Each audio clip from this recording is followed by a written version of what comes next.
Hello, everybody. Welcome to a new episode. As you can see, we have moved.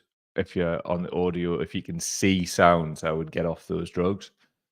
Hello, nice welcome to you to the show, and we're back. I'm really exhausted. We moved house. As you can see, the backdrop won't be the one. It'll be this janky thing for today, but it was most important to get the show done. We don't need to have it perfect. Just what you hear. So through the wall behind us is where the new studio is going to be. It's a cool little spot. Really looking forward to it. If you could share the show, let people know that we're about, like it, so it gets visibility within these fucking algorithms that we love or hate. I don't know. People in the comments. Leon's about. Nice to see you, pal. Zoe's in. E back at you. Jez Hunt's in. Morning. Hiya, Zoe. Morning. We're going to talk about a wide range of stuff, but I could murder at least half of this brew. So in the time-honored tradition, we're going to just stick a little bit of Ravi on while people join, because I see people joining, more people joining, doing the things. Here's Ravi.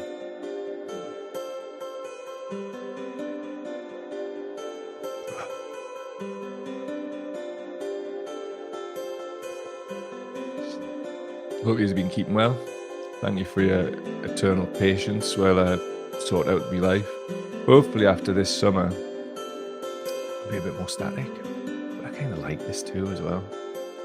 As long as people have delivered on their promises for good, stable, high-speed internet, which I'm hoping this is. Best we've had. Let's hope it stays that way.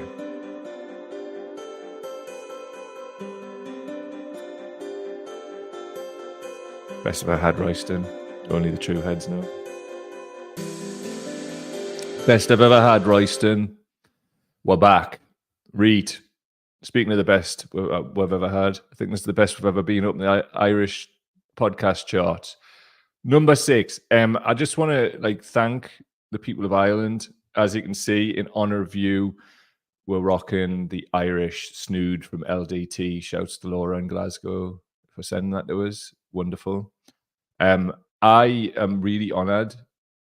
I really am. My family's history goes back to Ireland, so without being like some kind of plastic leprechaun type character, I'm deeply touched, actually, because, let's be honest, right?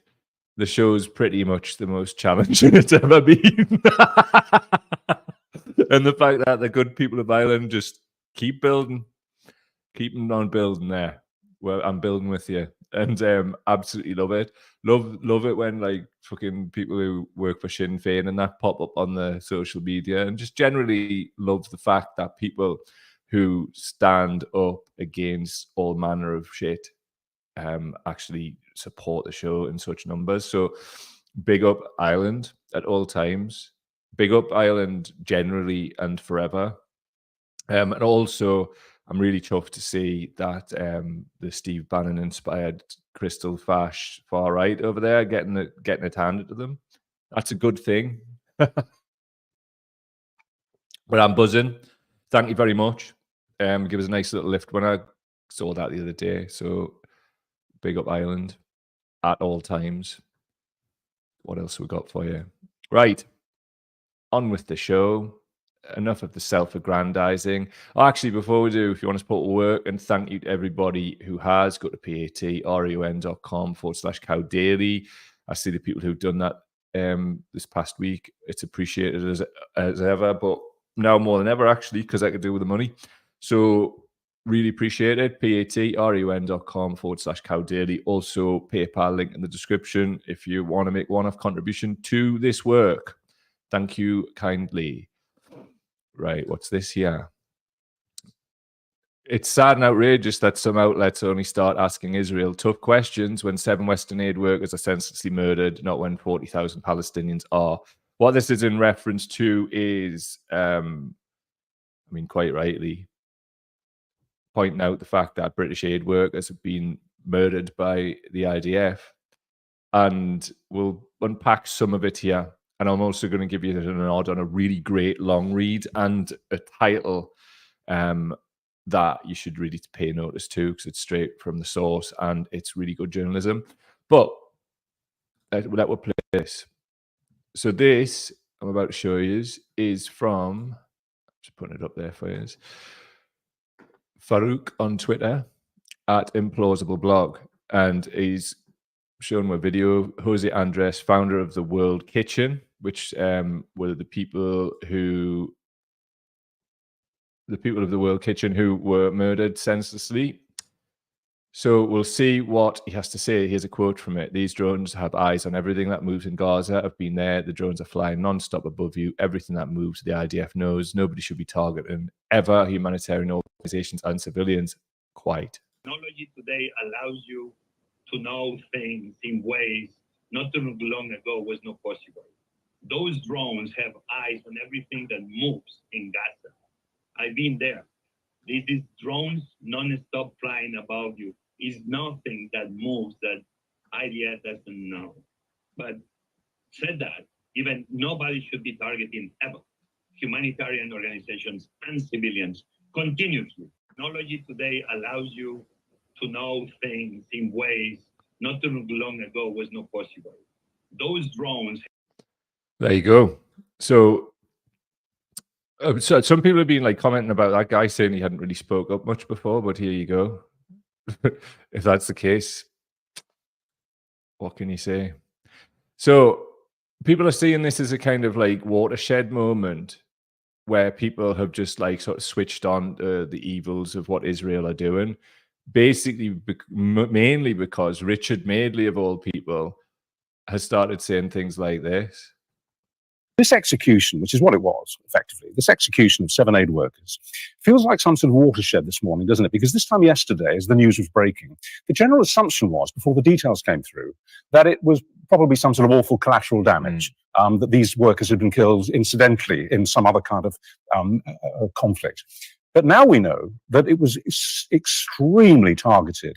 The first vehicle was hit in a small convoy. Some of the workers survived and managed to get out and get into another vehicle. That moved off. That was hit. Then there was one third vehicle that was still proceeding, and about a kilometer later, that was hit. So they were hit 3 separate times. And just look at this. I mean, this is bullseye aiming. Absolutely no accidental collateral damage here at all. This is an execution. Right. He's using terms like collateral damage still, so let's not get too excited. But this is just another thing on top of another thing on top of another thing. Like what we're seeing here is absolutely and utterly just mental. There's no international law. I'll hear from nobody going on about the rules-based international order again. It doesn't, it never has existed, but it's so in my face and blatant now. Like, if people don't think there's something wrong with this, there's definitely something wrong with them. So here's the person who wrote this put it: the 7 beautiful souls killed by Israel, World Central Kitchen heroes. The thing that bothers me, right, it's not just this, the killing. It's the fact that, like, somebody's put 50 pence in Madeley's back because some white British ex-service people got killed, and they're just like, these talking heads, they can't do now but they've not been saying anything when the brown journalists have been executed since the start and targeted. Why does it take this? Right, we can't really get past the lest we forgetting programming in people's heads. What are people saying though? Monsieur Hunt, Netanyahu's regime is a rogue state. I agree. Leon, it was an execution. I agree. I mean, like, this is a thing. There's no fucking about now, really, is there? And hasn't been for quite some time with a lot of it. But Jesus, man. Even if Richard Madeley's calling it an execution, ordinarily you would say, oh, well, change is just around the corner. Israel don't give a fuck. And what I mean by Richard Madeley saying it is clearly not. Richard Madeley said everybody right. The war's over. The great arbiter has spoken. He's even overcome his shoplifting addiction. Allegedly. Anyway, T. Seriously, get on the lemon bomb. The caffeine scenario is well nailed. Lizanne's in, everybody. Breaking news. She's made it. Nice to see you, pal. All the best. What else we got?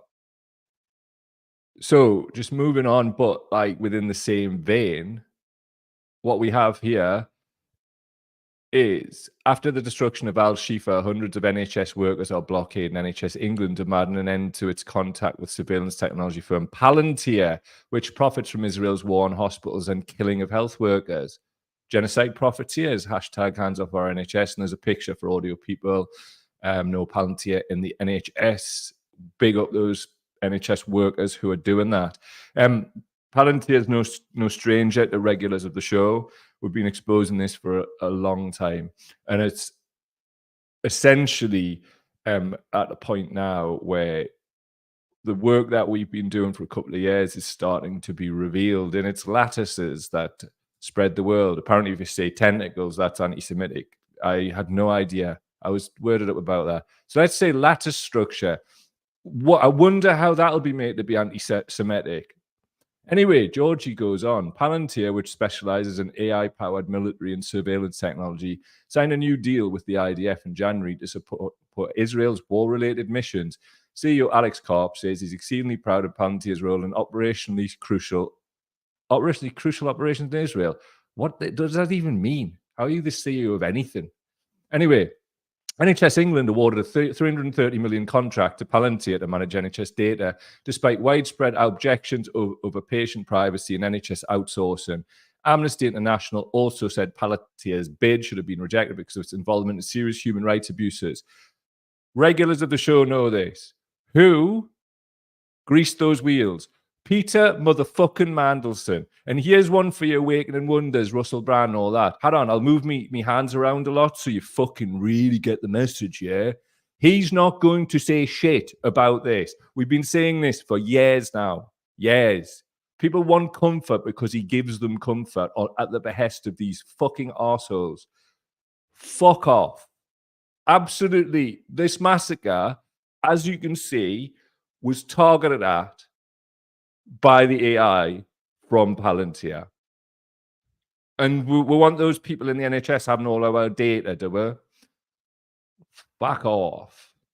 Leon says, Richard and Judy are the true judge, jury, and executioners of the UK. I agree. I mean, there's many an author has a career because of their book club. Not good ones. Hello, Glasgow. Nice to see you about. Nice to see you. It's a crazy old time. But when is it not? Anyway, let's put this on because sometimes journalism breaks out in the wild. Who knows? And it's from Channel 4. This is your Christian Guru Murthy. And he's interviewing somebody from the Israeli government. Check it. Joining me now from Tel Aviv is Israeli government spokesperson David Mensa. First of all, is the Israeli government apologizing to the families of the aid workers killed, including the 3 families in Britain? Well, firstly, thank you, Krishnan, for having me on. From the Prime Minister to the Defense Minister to the spokesman for the Israel Defense Forces, all of us have expressed grief about this occurrence. Yes, but are you apologizing? To be frank, if you let me answer, Krishnan, there's no point attacking me already. I've just arrived, for heaven's sake. I'm not attacking you. I'm just asking you a simple question. I want an answer to it. You are you apologizing? And allow me to answer. We have expressed grief about this operation, but we need to find out exactly what has happened. The Prime Minister, as he came out of hospital today, the Defense Minister and Minister Gallant have all expressed grief. Indeed, there is a sense of grief across the whole country because WKD are one of the good guys. But you said this was unintentional. So this was a mistake, wasn't it? So you can apologize already. You don't need to know the precise details to issue an apology. Clearly, there are grieving families tonight. There are grieving families and we grieve with them because clearly something catastrophic has happened. Clearly something catastrophic has happened. It's not something that we wanted, and we're going to get to the bottom of this and find out exactly what happened, because the role of bringing aid to innocent Gazans, to ordinary Gazans, not to Hamas, to the genocidal terror organization Hamas, that role is sacrosanct to us. We've got no beef with the people of Gaza, ordinary people. We're trying to get as much aid as we possibly can. I mean, it's not sacrosanct. The And dilemma, saying things like you're trying to get as much aid as possible is just not true, because only a few days ago, the UN's highest court, the ICJ, ordered Israel to, without delay, facilitate humanitarian aid. And tonight, a ship laden with tons of aid is sailing away, and humanitarian organizations are saying it is simply too dangerous for them to carry on supplying aid because you kill their aid workers. So it is just not true to say it's sacrosanct. Just before you go, can I ask you as a matter of fact, did Israel bomb the Iranian consulate in Syria? So I've got no comment on that, but what I can share with you is that Daniel Hagari said quite clearly that it wasn't a civilian embassy, it was a military base for Al-Quds. So while I can't but you're not going to deny no, as I said, that was a military base for the Al-Quds force. Iran, unfortunately, once again, trying to destabilize this region, not for the good of the Palestinian people, not for the good of the Arab world at large, but just to destabilize this region. We're trying to go for peace. We're trying to go for coexistence, but we need to get. I'm sorry, David, I've got to cut you off there. Because I mean, I'm just trying to get answers to questions, and if you can't answer the question, then I can't allow you to do the propaganda bit afterwards. Joining me now. Bang. Go for it. Love that. Can't allow you to do the propaganda bit afterwards. Finally, something. Finally, journalism is breaking out. I don't know, even fucking go, well done, Christian, because he's done some shit in the past as well. So, but good that it's happening now. Absolutely abhorrent that it's taken this. But has it really taken this? Is it just like, right, we're ready to start winding this down now? Who knows? Well, oh, yeah, the American election's coming, etc., etc. I don't claim to know, but we'll show you when you make your own mind up. Comments. Who's a boot? Read. Who's a boot? Jez Hunt. He was the head of Labour Friends of Israel. Small world, isn't it? Who was? Who was? Whom? I'm not finding it. Glasgow. Imagine this was the idea. Aid agencies already stopped them because of the danger, so more will starve. I think this was the plan from the get-go. It's hard to argue against that theory. Like, I mean, it's basically like, what is stopping food getting in mouths? Things like this. You know, if aid agencies are going to pull out, so you're quite right. Jeez, man. Grim pickings. Anyway, in totally unrelated news, workers lost 3.7 trillion in earnings during the pandemic. It's still ongoing, by the way. Women and Gen Z saw the biggest losses. Another headline, world's billionaires get richer by 3.9 trillion during pandemic. What a coincidence. Nothing more to add. Moving on. Buckinghamshire Disability Service. Follow them at BUDS_UK. Absolutely fantastic, and also do a great report on long COVID, and all of that stuff every month, I think. So anyway, they've quote tweeted this from Jack Elsom. Sun exclusive. Britain will quit the ECHR if that's what it takes to stop the boats, Rishi Sunak declares. Sunak even talks like this now to appeal to what he wants to be his base, but he's brown, so he's going to have to turn it right up like this and maybe be a boxing promoter with a flick knife. Anyway, Buckinghamshire Disability Service say this. The European Convention on Human Rights protects British disabled people's rights, and DPOs have regularly used it to secure our rights. The PM is saying that trashing 15 million disabled people's rights is important. You might want to remember that at the general election. We need to remember a lot of things at the general election. But to keep it simple, I'm just voting for the Greens. I mean, obviously, we've seen Palantir there, the NHS, Mandelson. Oh, man, it's all one big club. We're not invited to it. Now, I'm not saying the Greens are like perfect, but literally, given the competing crises that we've got, and they're the only ones that appear to be rationally speaking up for it, vote for them. Apparently, Labour's going to walk it anyway, so you don't need to be listening to know, or, you know, if you don't vote for us, then the Tories get in. That's done. There was a mega poll apparently yesterday. Huge majority. So vote against badness, vote against genocide, vote against liars, vote against people who claim to be something that they're not. Vote for the protection of our wonderful earth and the cleaning of the air. Otherwise, you'll be voting for Nout because you'll not have the cognitive capacity to put a fucking cross in a box. Much like these dafties. Last week it was literally never make memes, made this one, bit shit. But fake culture war fumes so people don't talk about things that matter incoming. Just over a picture of the Team GB flag. Mystic Cow, I'm not claiming one for this because it was bloody obvious. There you go, on front page of the Current Bun this week. After England kit, Union joke. Union joke. Dan Wooten, head propagandist and driver of people to wonderful things in their life, says the globalist anti-Britain woman-hating agenda is seeping its way into every aspect of life in the UK. Anyone who thinks this Team GB flag is some sort of artistic coincidence doesn't get what's really going on. We must resist and fight for our flag.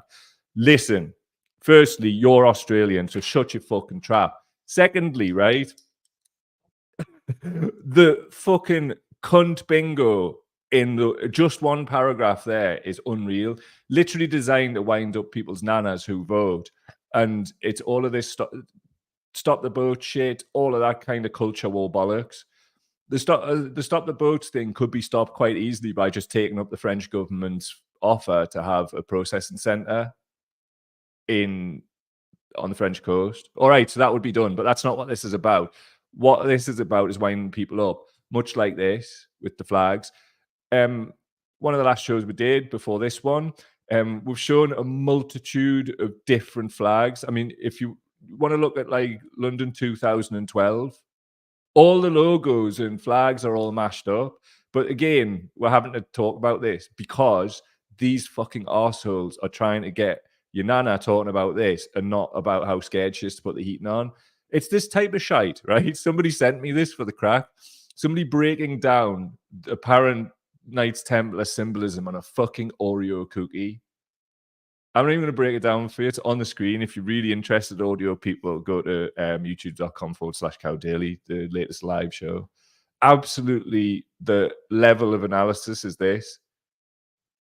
Moving further on as well, in kind of the same vein, but some of you might know Mixmaster Morris and Nightmares on Wax. I had a bit of a chat the other day with Mixmaster Morris. He was saying, had the misfortune of meeting a woman who worships Donald Trump on Tuesday. She was so fucking horrible, I had to literally push her out of the booth. He's a DJ, by the way, for people who don't know, a legendary one.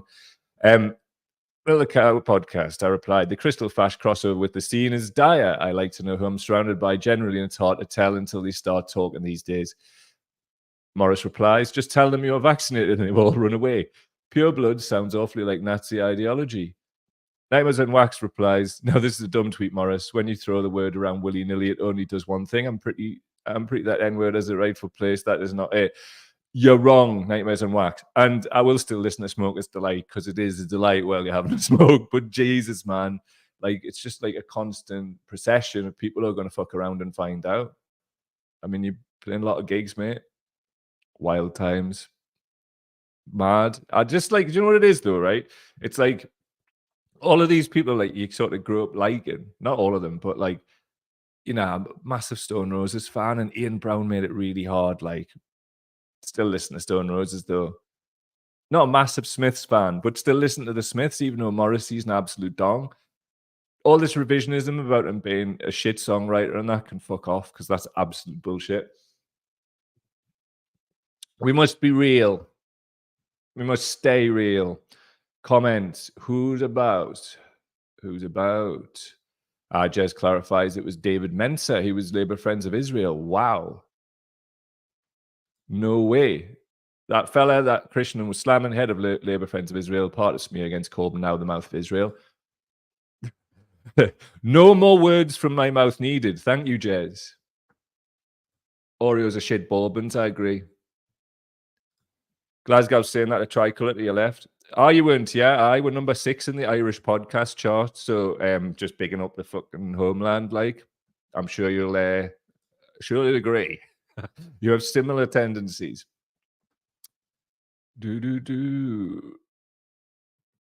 Whoa. So, right, we've got somebody who is calling themselves Hiram Above, which is a play on Hiram Abiff, which is a Freemasonic name, who will help with the widow's son.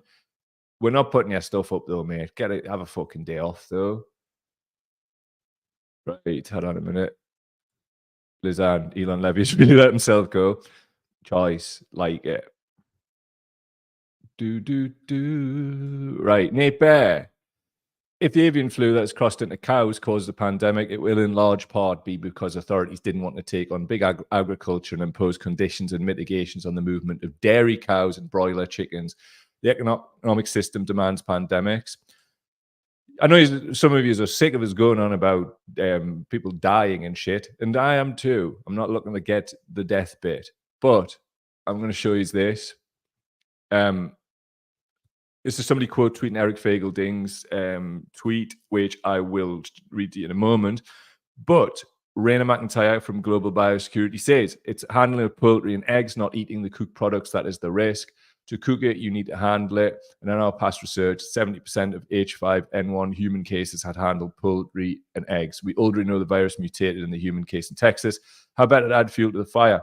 This was because Eric was sharing this from the New Hampshire Board of Health, and it's telling people not to have uncooked eggs and also to cook them right through, no runny yolks and shit. I love a runny yolk, man. It's like everything's being taken away, and I feel like I'm the messenger of the taken away. So I apologize for that, but please cook your yolks through. And it's not even that, man. There's real things to be concerned about here. Think of it like this, right? With the COVID pandemic, I'm convinced that there was stuff going on before it was acknowledged, because I got seriously ill before the lockdowns and that. And obviously that then led the timeline to long COVID and all that pretty perfectly. But we're working it out all the time. And I had a pretty... Do you know what it is? Just on a personal level, I wanted to tell you something. We've been to this spot before, right? And the shower's mad janky here, but it's just got it's the old house, and it's just so characterful that we love it, you know. And the last time we were here, I still had brain fog, and it's got this old shower system where you turn the taps, and you've got to turn this one on for the hot and this one for this. And I couldn't work it out then. And I literally had a weird meltdown where I was just like, I can't take this anymore. I can't even do the shower. Came here, didn't even think about it, turned it on, ding, ding, ding, ding, ding, done. And I was in the shower, cleaning myself and that, and I was like, wow, I could do it. And then I'm like, shit, maybe I have recovered. And it's little things like that where you think, hold on a minute, it's possible to get better. Now, there's something that I wrote about the other day, and I just want to say this for this show. If assisted dying was available, I would have seriously considered it. Probably tapped out. Probably done it. I couldn't take it anymore, but I had no other choice but to keep going. And also, I've seen, because it is suicide, let's be honest. I've obviously felt and seen what suicide does to people. People do that. So I decided, not to. But that doesn't mean I don't respect people who decide to do that, because one of the things that got me through, one of my closest pals doing that, is knowing that I respect their decision, and that's what they wanted to do. They have a right to make that decision because it's their life. But that's very different from the population level assisted dying that the likes of trustworthy Keir Starmer is really getting behind. This is what it's for, right? This is what it's for. It's to remove the problem of old and disabled people off the bill for care, because a lot of the end of life care is being paid for by houses. So those houses are just going off toward indirectly towards people who run care facilities. And basically as well, with people living longer, well, they weren't, the life expectancies went down 1.6 years since the start of the pandemic globally. And that's an average, by the way. Other places like Africa are being hit. 50% of cases are going to long COVID there. So that's the crack. Glasgow. I'm so nervous about it, assisted dying after being a supporter for so long. I saw what you wrote as well, and a lot of what you're saying mirrors how I feel. I was exactly the same, big supporter of it, but it's also I wasn't a big supporter of hanging nonsense, but I was a supporter of it. But as though he pops up here, how quickly it will be abused. And honestly, I was about to say a version of that, so you've really saves the brain power. Thanks, mate. Because I've actually got the comment up live in front of us, which I don't normally do because I get too distracted. But maybe that's another reason why I've got better. And I wanted to say this to you, and I want to say this to like anybody who listens to this, and I know people do, who are in the struggle now and you're experiencing it. It is possible to get better. It's like I was lost, man. Like it was so bad. But I'm here now, and I don't want to do the whole I did it thing because like I'm fully cognizant of like how this can just fall apart at any second, but I'm starting to feel like it's not going to fall apart. And I want you to know that that's possible because I went to the depths, man. And I'm pleased assisted dying wasn't available because that's mad to think about it. When I was reading about this the other day, I just like me head dropped a bit. I was like, yeah, I could have, yeah, jeez. So please, I mean, I'm not trying to tell people what to do. I would never do that. But what I am saying is, though, hold on, Loopy's saying, which covers it. Some people want the right to choose those safeguards in place. I think it should be allowed. I agree with the right to choose, but right, look at the pandemic, ongoing. What safeguards? And do you trust these people? They can't even mask up in a healthcare situation. Some medical workers. Like, look at the administration staff around the Lucy Letby case. Cover up, cover up, cover up. There was a quote the other day which just says the whole system set up around that. So I hear you, Loopy, I do. And given what I know and what I've seen, and given who, I mean, look at bloody Peter Mandelson, Palantir in the NHS. These are the people with the so-called guardrails, mate. There will be no guardrails. We're in a different time now, and we've got to understand it. It's not how it was. What's happened is the cunts who run the world, right? They've got their tails up because they realize people aren't going to do shit. And we've got to change that, you know? Like, that's how we do it. And we do that by, like, we have to, like, reset our expectations of the norms and values people look at us by and judge us by as just human cattle at the end of the day. And I mean, you know, you see how people get treated in Gaza, and that's how we're viewed as well by a lot of these. Don't get it twisted. We're not special little snowflakes or anything like that. What we are is expendable. And if people haven't worked that out, how they're being like thrown into like workplaces and schools with no mitigations, like cleaning the air, or as we'll come on for UVC light, which I want to show you as well. There's a lot to be hopeful for, but we've got to leverage these politicians. So anyway, Loopy's saying, we can't trust them if somebody makes an advance directive, for example, or actively wants AD, or paralyzed, unable to eat, breath reliant on others. Some don't want that. Some would choose AD. Fully agree. And I would, in an ideal world, I want this to be available, and I think it should be. But it's not an ideal world. So we have to make it just even a better world where, you know, this kind of stuff's taken, is unpoliticized. But there's a hell of a lot of work to do before we get to that point. So I've completely like reset two things. I was for the death penalty for nonces. Throw them under the fucking jail now. We'll pay for that, because that'll just be misused, and there'll be like political dissidents will be hung and stuff like that. Nah, can't do it, because there's people behind it. Same way with this. Can't do it. People behind it. Can't trust them. Can't trust them. Just last week, we saw sight of documents which showed do not resuscitate being put on vulnerable people and old people's files at the early part of the pandemic, and nobody given consent for that. This is throughout the system that needs reforming, and I'm sorry, like, but we just cannot. Loopy's saying, you're right, they'd use it to polish people off, I reckon. Know what I love about you, Loopy?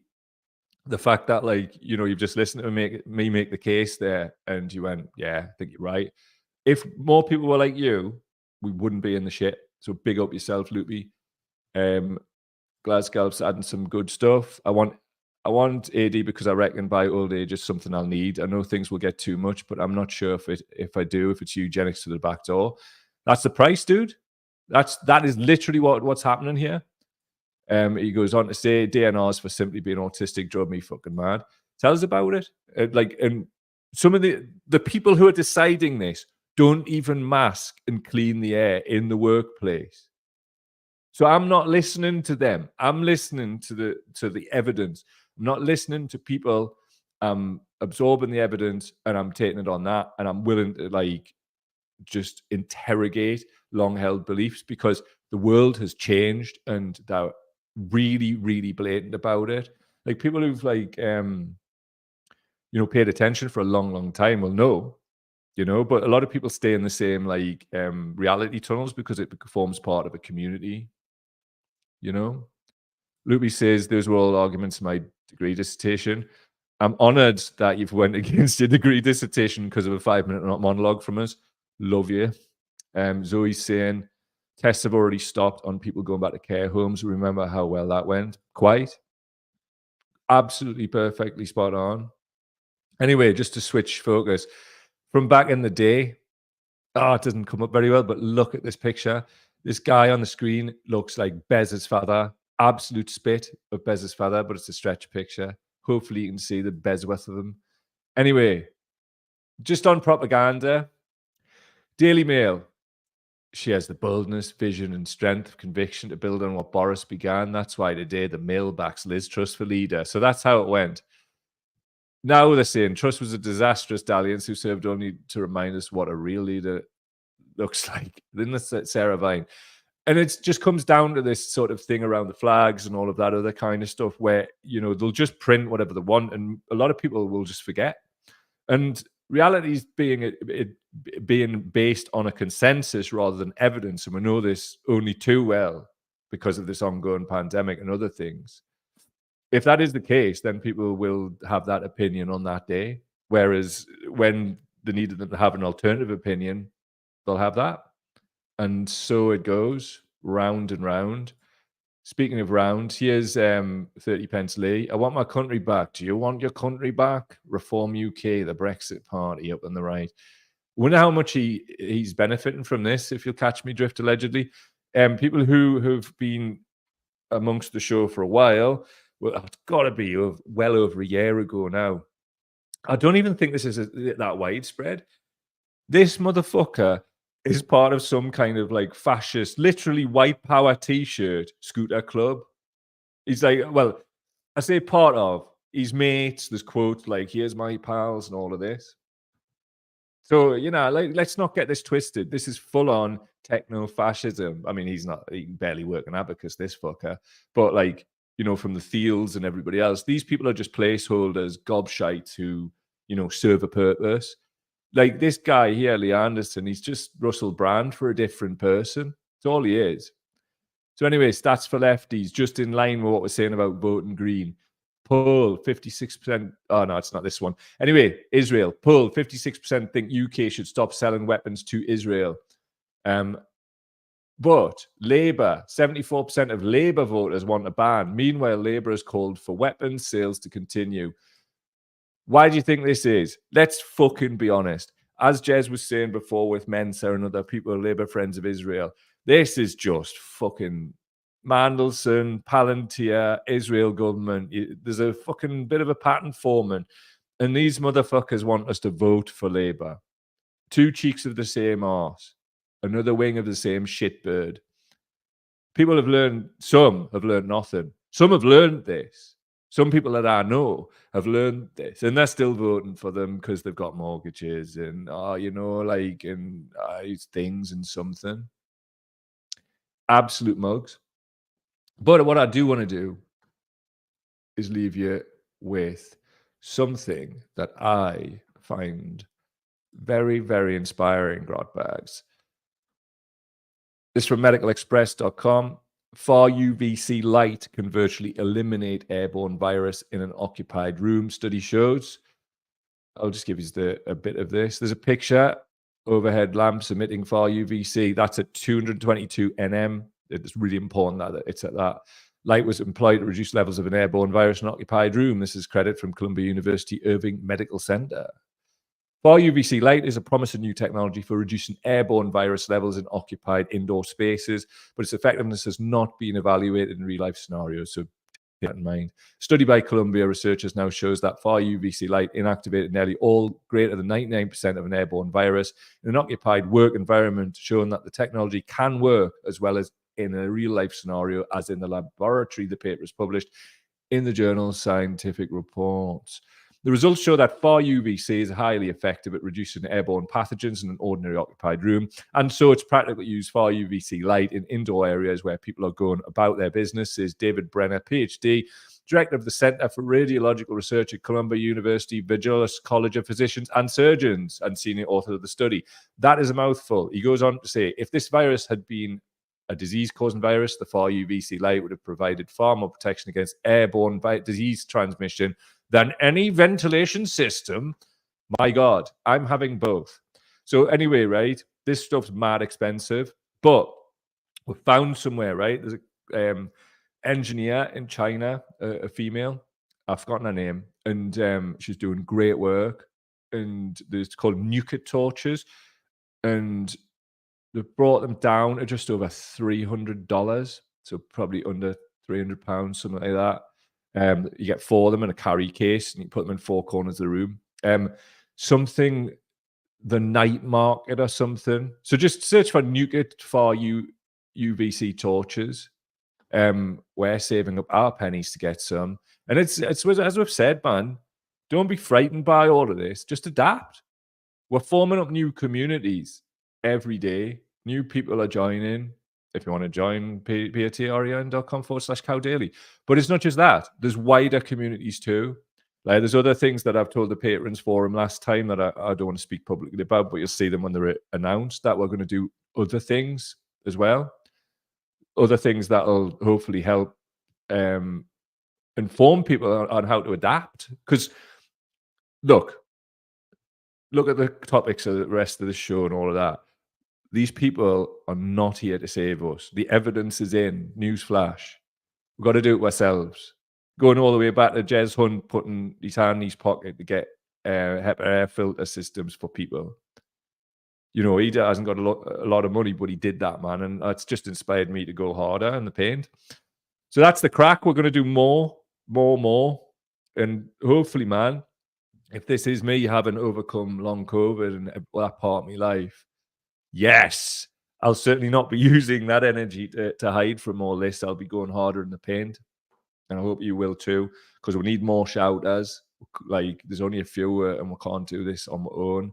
And we need more people to step up and tell people. And if you can't do that, send them this show. Send them to me and I'll tag to them.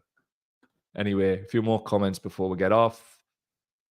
Loopy says, my mate in the mental health hospital at the start of the pandemic, Darla imposed a hospital-wide DNR that week. Wow, this is not okay, man. Michael Dines in, nice to see you, pal. I would not vote Labour, even if Pigsto's my candidate. Fair fucks to you, sir. Right. Jez is saying he's getting 5 years MPP. Apparently, he's not getting a job anywhere else, except maybe a Wetherspoons manager. Glasgow saying, I've got the memes still, mate. Nice. Rinse them. So if you want to support work, patreon.com/cowdaily. Also go to youtube.com/cowdaily and subscribe to the channel, please. That would be very good. If this is indeed me having overcome long COVID, we're going to start taking this seriously. The way to do it these days is the opposite of what we do, which is like long form live stuff. And what it means is building a YouTube channel. I've not been in the right headspace because simply I didn't want to deal with a wave of trolls, because obviously once you start putting these smaller videos out, the 5-7 minute ones, even the 1 minute ones, your channel grows. And I just wasn't ready for it. But if this is me being like compassed, I'm mad ready for it. So let's just take it one day at a time still. But I'm telling you, I'm a happy kid today. And I got a great night's sleep the last couple of nights. So we'll take it. And again, big up the people of Ireland. There's a tricolour over my shoulder. And because of your support, it shall remain. All the very best. Goodbye.